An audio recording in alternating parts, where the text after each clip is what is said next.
August 15th. Things are really looking up. Barbados is a really ace place. Palm trees everywhere and sea so blue it's dazzling. When you go swimming, you see fishes that come in every shape and colour. And the night is filled with steel drums and the smell of rum. The beaches go on forever and it's boiling hot. At least 90. Our hotel is on the west of the island near Sandy Lane Bay.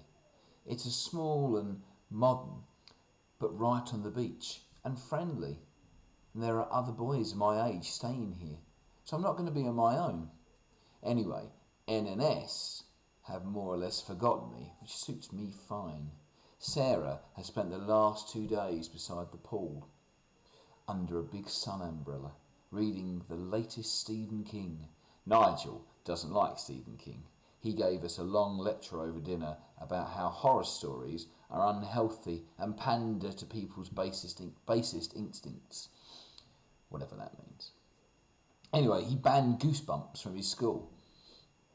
He's bagged a sun lounger on the beach, and he spent the whole day out there lying on his back in his baggy Marks and Spencer swimming trunks. He made Sarah rub Factor 15 all over him, and I could tell she didn't much enjoy it. Without his clothes on, Nigel manages to be scrawny and plump at the same time.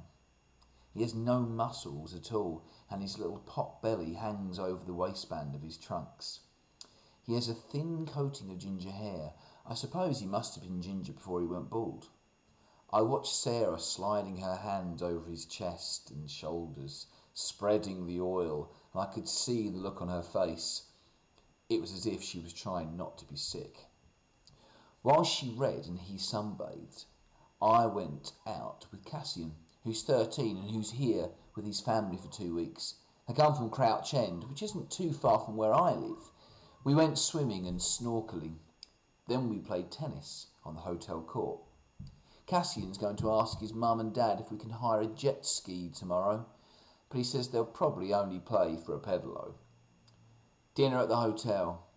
Uncle Nigel complained about the service, and Sarah asked him to keep his voice down because everyone was listening. I thought they were going to argue again, but fortunately he was in a good mood. He was wearing a white polo shirt, showing off his arms. He says he's got a good foundation for his tan.